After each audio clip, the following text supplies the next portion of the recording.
예, 마가복음 15장 16절부터 25절까지 우리 같이 10절인데 15장 16절부터 같이 읽겠습니다. 16절에서 25절까지 읽겠습니다. 군인들이 예수를 끌고 브라이도리온이라는 뜰 안으로 들어가서 온 군대를 모으고 예수에게 자색옷을 입히고 가시관을 엮어 씌우고 격려하여 이르되 유대인의 왕이여 평안할지어다 하고 갈대로 그의 머리를 치며 침을 뱉으며 꿇어 절하더라.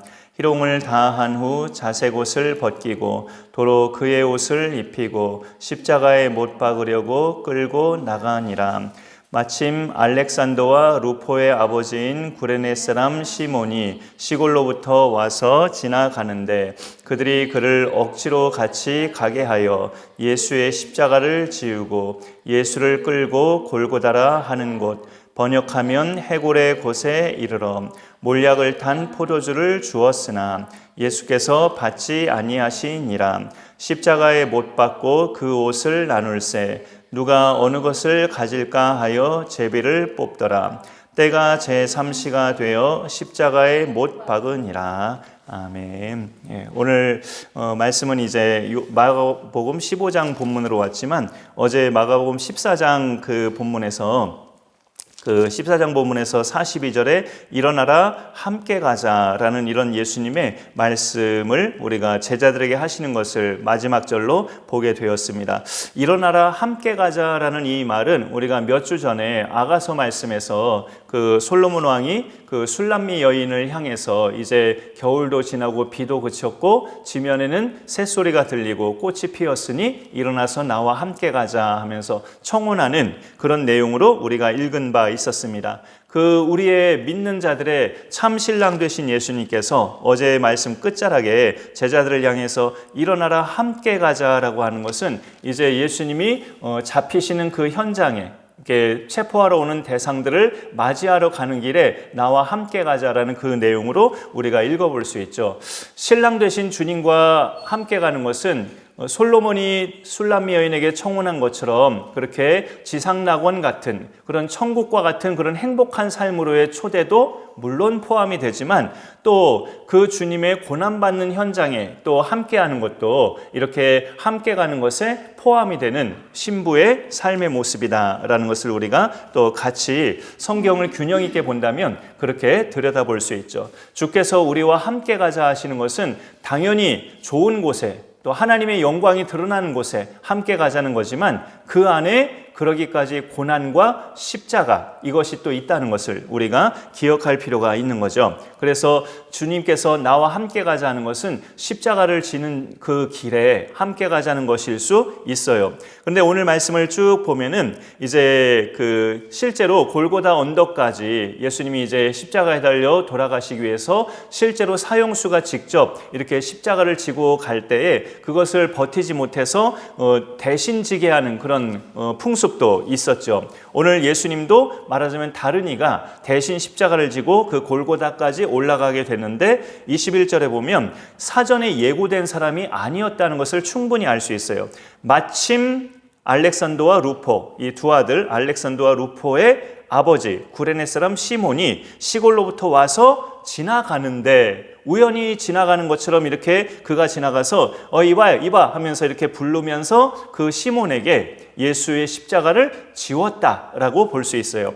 여기서 그렇게 잡히시기 전날까지 정말로 다른 제자들은 다 버릴지언정 나는 죽을 그런 현장까지 가서라도 주님을 버리지 않겠나이다라고 큰 소리쳤던 베드로도 함께 십자가를 진 것이 아니고 그의 사랑하는 제자 요한이 그의 십자가를 져준 것도 아니고 야고보도 아니고 다 뭔가 이렇게 그 함께 했던 제자들은 아마 멀찍이 몇 명은 봤을 것이고 다른 사람들은 도망갔을 것이고 실제 그렇게 동역했던 제자들은 정작 예수님의 십자가를 진 그런 인물이 되지 못했는데 전혀 생각지 않은 이렇게 알렉산더와 루포의 아버지 구레네 사람 시몬이라는 사람이 자기도 예견하지 않았던 시골에서 올라와서 그 길을 이제 지나가다가 붙잡혀서 억지로 십자가를 지고 골고다까지 올라가게 하는 역할을 하게 됐다 이거죠. 이것이 어찌 보면 이 짧은 시간에 그렇게 대신 그 무거운 나무를 지고 가게 했다라는 그 의미만 우리가 담고 지나갈 수 있는 말도 될 수 있겠지만, 아마 이 장면을 제자들 중에 몇이 봤다면 예수님이 하신 말씀을 떠올릴 수도 있었을 거예요. 누구든지 나를 따르려거든 자기를 부인하고 자기 십자가를 지고 나를 따라야 할 것이니라. 그 말씀을 떠올렸을 수도 있을 거란 말이죠. 아, 주님을 따른다는 것은 저렇게 십자가를 지면서 주의 뒤를 따라가는 것이구나. 겁나서 멀리서 이렇게 뒤켜내서 그 구레네 사람 시몬이 대신 십자가를 지는 광경을 보고 주님이 또 쓰러질 듯 올라가시는 그 광경을 보면서 저런 게 예수님을 따른다는 것이었구나라고 느꼈을지도 모르죠. 물론 이것은 이 잠시의 시간 동안 실질적인 그 나무, 그 십자가를 지고 올라가는 그 상황이었고, 예수님이 제자들에게 하신 말씀은 신앙생활을 말씀하신 거죠. 신앙생활, 정말로 나를 믿으면, 너희들이 정말로 나를 믿고 따르려면 너희 자신을 부인하고 너희의 자아와 자존심과 이런 것들을 나는 죽었다, 나는 죽고 예수로 산다, 이렇게 자기를 부인하고 자기 십자가를 지고 나를 따라야 된다. 너희가 나를 믿는 것 때문에 닥치는 그런 고난과 시련과 어려움들을 회피하지 말고 그것을 기꺼이 감당하면서 나를 따라야 된다라는 것을 주님이 말씀하시는 거죠. 그래서 이 부분은 이제 우리가 하나의 어떤 한 컷으로 볼만한 그런 장면이지만, 이 구레네 사람 시몬이 예수님의 십자가를 졌다는 것은 그런 상징적인 또 영적인 의미로 우리가 다분히 들여다볼 수 있는 부분이에요. 그렇게 하나님 나라의 동역으로 함께했던 제자들, 그것도 베드로, 야고보, 요한, 특별히 더 아꼈던 제자들조차 아무도 안 지던 십자가를 전혀 생각지 않은 구레네 사람 시몬이 이렇게 지고 가는 그 광경을 우리가 참 신비롭게 보게 되는 것이죠. 야, 저 사람이 저렇게 십자가를 지게 될 줄이야 라고 하면서, 근데 여기 보면은 그를 억지로 같이 가게 하여라고 돼 있어요. 그가 좀 내켜하지 않은 표정을 했겠죠. 내가 왜 이걸 하면서 내켜하지 않은 표정을 지으면서 네가 좀 감당해 하면서 좀 이렇게 강압적인 분위기가 되니까 억지로 그냥 못 이겨서 지고 가는 그런 입장이 되었어요. 우리의 믿음 생활이 시작은 그럴 수 있습니다. 예수 믿으면서 처음에 잠깐의 순간은 감격과 기쁨과 내 죄를 다 사함받았다는 그 천국 백성의 기쁨을 잠시 누리다가 본격적인 신앙생활로 들어가면 많은 어떤 훈련과 또 생각지 않은 연단과 믿는 자로서 감당해야 될 그런 여러 가지 사항들을 맞닥뜨리면, 아, 이런 게 예수 믿는 생활이었나? 이런 게 교회 다니는 사람들의 신앙생활이었나? 아, 하고 싶지 않다. 이런 생각이 들면서 이렇게 안 지고 싶은, 십자가를 그냥 내려놓고 싶은, 이전에 내가 살던 대로 그냥 살고 싶은 그런 유혹과 그런 마음의 꿈틀거림이 일어날 수 있다는 거죠. 근데 그를 억지로 같이 가게 하여서 마침내 골고다라는 곳까지 그가 결국은 지고 갔어요. 억지로 지고 가도 그것을 이제 결국은 지고 가게 되면 다 지고 가는 상황에까지 이르게 된다는 것을 이 광경에서 우리는 배울 수 있다는 거죠. 어떤 때는 그런 십자가를 지는 것이 내가 왜 예수 믿으면 좀 편하게 믿어도 될 것 같은데 다른 사람들은 다 그렇게 믿는 것 같더구만, 나는 이렇게 고생하면서 정말로 무거운 바위덩어리 같은 그런 십자가를 지면서 왜 이렇게 나만 고생하듯이 예수를 믿어야 되는가? 왜 이런 시간 내서 막 이렇게 전도 훈련 받아야 되고 또 이렇게 나 좋아하지도 않는 사람 그렇게 사람들에게 다가가서 예수님 전해야 되고 왜 내가 이렇게 힘들게 예수 믿는가? 이런 생각이 문득문득 들어올 수도 있단 말이죠. 억지로 십자가를 지고 가는 경우가 생길 수 있어요. 그러나 그 억지로라도 그렇게 지고 가면 결국은 주께서 끝까지 지고 가게 하시고 성령께서 십자가를 지고 가는 나를 도우셔서 끝까지 우리가 그 십자가의 짐의 삶을 완주할 수 있도록, 끝내는 이제 주님 앞에 서는 그 현장까지 온전하게 잘 지고 갈 수 있도록 그렇게 하신다는 것을 우리가 이 말씀에서 볼 수가 있습니다.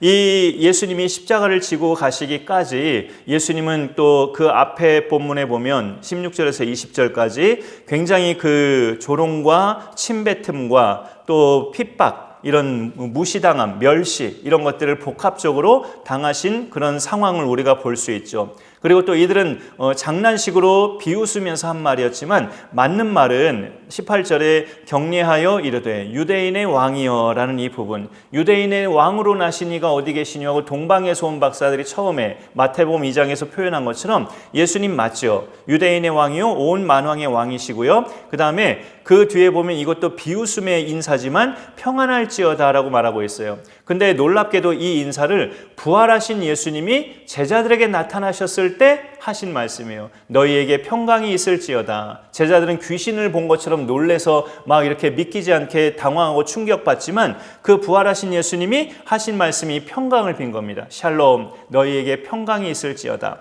근데 당신이 이렇게 고초를 겪으셨을 때 비웃는 말로 이 말씀을 받으신 거예요. 평안할지어다. 예수님은 상대들이 비웃는 말로 평안을 받으신 그런 주님이시지만 부활하신 예수님은 진정으로 자기 사람들에게 너희에게 평강이 있을지어다라고 인사하셨던 그 예수님을 우리가 같이 이 말씀에서 기억하게 됩니다. 그리고 오늘 본문 내에 같이 있진 않았지만 본문보다 바로 앞에 보면은 15절에 바라바가 있죠. 바라바를 어떤 국가적인 대역죄인인데 바라바를 놓아주고 예수를 대신 십자가에 못 박히게 넘겨주는 것.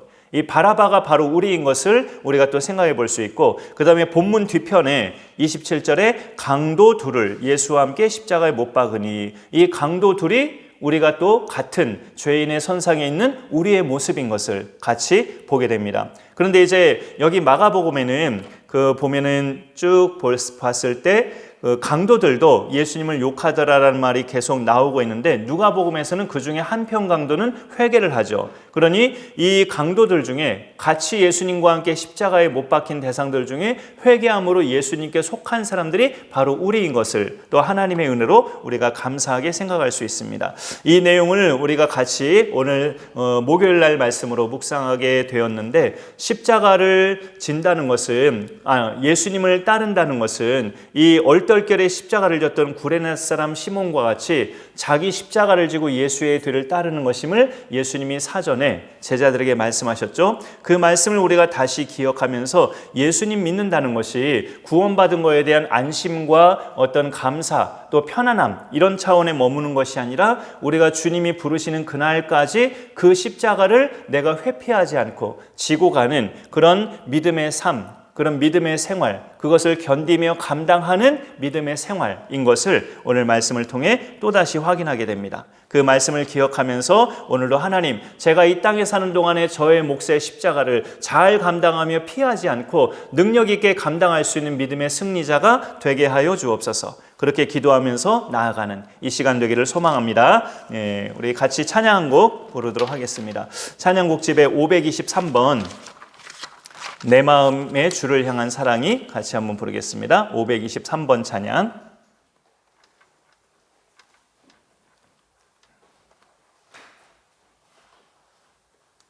네.